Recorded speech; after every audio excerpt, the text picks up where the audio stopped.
அளவற்ற அருளாளனும் நிகரற்ற பேர் அன்புடையும் ஆகிய ஏக இறைவனின் திருநாமம் போற்றி ஆரம்பம் செய்கின்றேன்.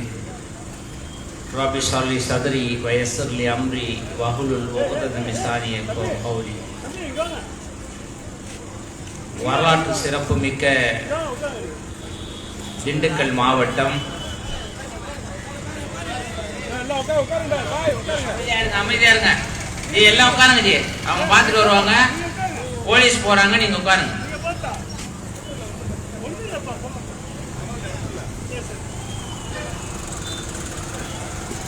வரலாற்று சிறப்பு மிக்க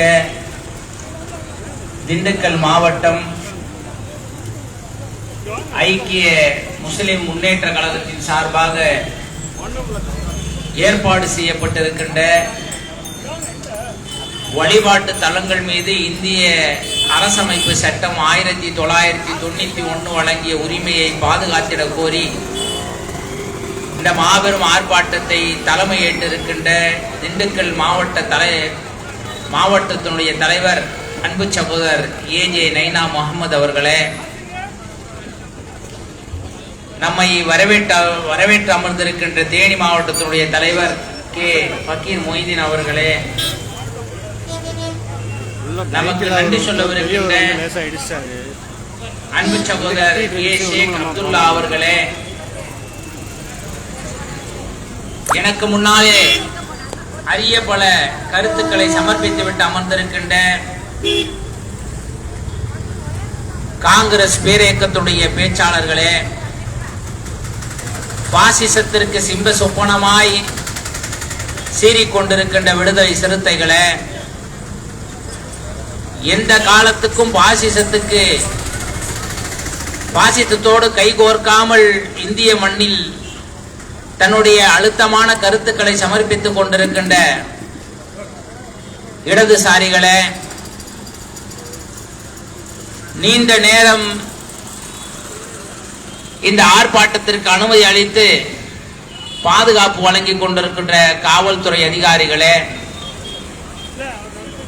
இந்த ஆர்ப்பாட்டத்திற்கும் அரசிற்கும் பாலமாய் அமர்ந்து குறிப்புகளை சேகரித்துக் கொண்டிருக்கின்ற உளவுத்துறை அதிகாரிகளே, வியாபார சொந்தங்களே, பல்வேறு கட்சிகள், சமயங்கள், மதங்களை தன் வாழ்க்கை நெறியாக ஏற்றுக்கொண்டிருக்கின்ற அனைத்து தரப்பு சகோதர சகோதரிகளே, ஐக்கிய முஸ்லிம் முன்னேற்ற கழகத்துடைய சத்திய பாதையினுடைய லட்சிய தோழர்களே, நம் அத்தனை பேர் மீதும் நம்மை படைத்த ஏக இறைவனுடைய சாந்தியும் சமாதானமும் உண்டாவதாக. அஸ்ஸலாமு அலைக்கும் வரஹ்மத்துல்லாஹி வபரகாத்துஹு. இன்றைக்கு தமிழகம் முழுவதும் ஐக்கிய முஸ்லிம் முன்னேற்ற கழகத்தின் சார்பாக ஆர்ப்பாட்டங்கள் நடைபெற்றுக் கொண்டிருக்கின்றன. ஏன் இந்த ஆர்ப்பாட்டத்தை நாம் மீண்டும் வடிவமைத்திருக்கிறோம் என்று சொன்னால், அவைகள் தான் நம்மிடம் புடுங்கப்பட்டு விட்டதே.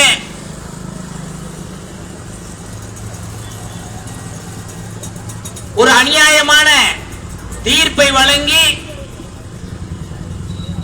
அந்த பள்ளிவாசல் இன்றைக்கு கட்டப்பட்டு கொண்டிருக்கின்றது ராமர் கோயிலாக. பிறகு ஏன் இந்த ஆர்ப்பாட்டத்தை மீண்டும் மீண்டும் மீண்டும் நீங்கள் முன்னெடுத்துக் கொண்டிருக்கிறீர்கள் என்பதுதான் நாட்டினுடைய எல்லா புறத்திலும் தமிழகத்தை நோக்கி கேட்கப்படுகின்ற கேள்வி. காஷ்மீரிலே கூட குறைவு, ஆனால் தமிழ்நாட்டிலே முழுமையாக இந்த ஆர்ப்பாட்டம் நடந்து கொண்டே இருக்கிறது. காரணம் என்ன? கற்பி ஒன்று சேர் புரட்சி செய் என்றார் அண்ணல் அம்பேத்கர். அவருடைய தலைமையிலே முஸ்லிம்கள், கிறிஸ்தவர்கள் அனைவரும் சேர்ந்து உருவாக்கப்பட்டதுதான் அரசியல் சாசன சட்டம். அந்த சட்டம் 1991 ஆண்டு 47 இந்த பாபர் பள்ளி பிரச்சனை இருக்கிறது. இது ஒரு மிகப்பெரிய மத கலவரமாக இந்த நாட்டை சீரழிக்க போகிறது என்று சொல்லி ஒரு சட்டத்தை கொண்டு வருகிறார்கள். பிரதமர் நரசிம்மராவ் காலத்தில் 91 இதுக்கு மேல பாபர் பள்ளியை தவிர்த்து அந்த ராம ஜென்ம பூமி என்று சொல்லி பொய்யாக சொன்ன அந்த இடத்தை தவிர்த்து வேற எந்த பள்ளியை குறித்தும், எந்த மசூதியும், எந்த சர்ச்சை குறித்தும், எந்த கோவிலை குறித்தும் மீண்டும் நீதிமன்றத்திற்கு ஒரு வழக்கு வரக்கூடாது. 47க்கு முன்னால் கட்டப்பட்ட வழிபாட்டு தலங்கள் மீண்டும் சட்டத்துக்கு முன்னால் வரக்கூடாது என்று சொல்லிட்டு, அதுவும் எங்கே நாடாளுமன்றத்திலே உருவாக்கப்பட்ட சட்டம். இதெல்லாம் சாதாரணமா? இன்றைக்கு நீங்க கோர்ட்டுக்கு போங்க, சில விஷயங்களுக்கு நீதிபதிகள் சொல்வார்கள், அதாவது அரசு எடுத்த கொள்கை முடிவிலே நீதிமன்றம் தலையிடாது. அதே போன்றுதான் நாடாளுமன்றத்தில் சட்டம் வெட்டி இருக்கிறார்கள். அப்புறம் இப்ப நீ காசிக்கு போற, அதன் பிறகு மதுராக்கு வர, அதன் பிறகு 3000 பள்ளிகளை நாங்கள் உடைப்போம் என்று பகிரங்கமாக பொது மேடையிலே பேசுகிறார்கள். ஒத்த பையன் கேட்கிறானா? ஒருவர் கேட்கிறார்களா? யாருமே கேட்பதற்கு தயாராகவில்லை. அன்பு சகோதரர்களே, இந்த திண்டுக்கல் மண் எப்படிப்பட்ட மண் தெரியுமா? எனக்கு முன்னாடி பேசினவர் சொல்றார், இங்க கலவரத்தை ஏற்படுவதற்கு முயற்சி செய்கிறார்கள். இந்த மண் ஒரு விசித்திரமான மண், ஒரு விசித்திரமான மண். இந்த மண்ணிலிருந்து விடுதலை போராட்டம் துவங்கிய மண் இந்த மண்.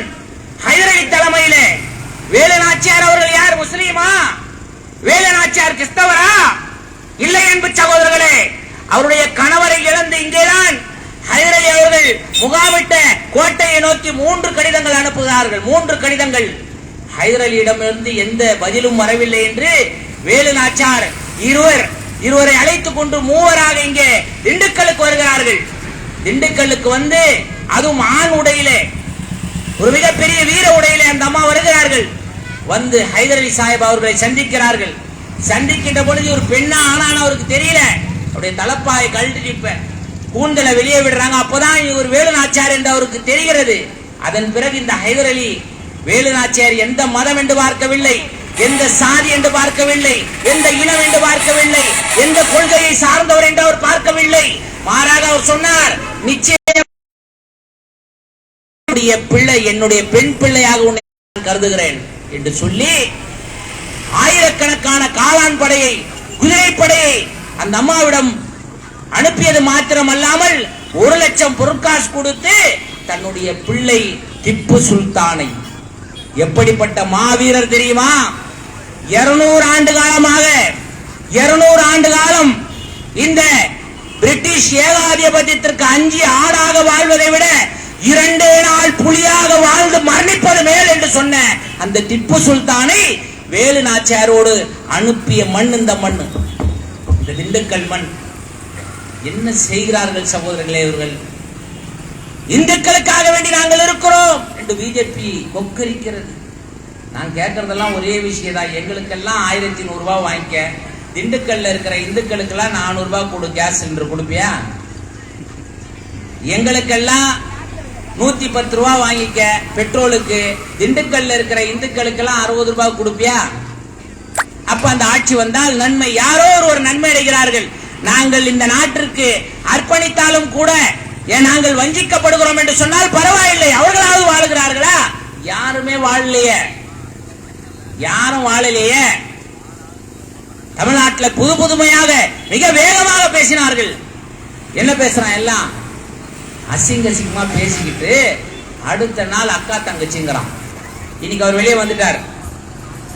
சூர்யா அவர்கள் வந்து விட்டார் பிஜேபி இருந்து. அன்பு சகோதரர்களே, இவர்கள் என்ன செய்கிறார்கள் என்று சொன்னால், சட்டம் நமக்கு கிடையாது. தாழ்த்தப்பட்டவர்கள், ஒடுக்கப்பட்டவர்கள், வஞ்சிக்கப்படுகின்றவர்களுக்கு சட்டம் கிடையாது. மிக வேகமாக சட்டமானது மாற்றப்படும் என்று சொன்னால் RSS பிஜேபிக்கு மாத்திரம்தான் அது சட்டமாகப்படும். தவிர இந்த நாட்டிலே வேறு யாருக்கும் சட்டம் நடைபெறாது. இது காகிதத்தில் பதிஞ்ச மையாக தான் சட்டம் இந்தியாவில் இருக்கும் என்று அவர்கள் பகிரங்கமாக சொல்லிவிட்டார்கள். நாம் என்ன செய்ய வேண்டும் என்பதுதான் இங்கே மிக முக்கியமானது. முஸ்லிம்களுக்கு அன்பு சகோதரர்களே, நாம் இந்த இஸ்லாத்தை தூய முறையிலே கடைபிடிக்க வேண்டிய காலகட்டத்தில் இருக்கிறோம்.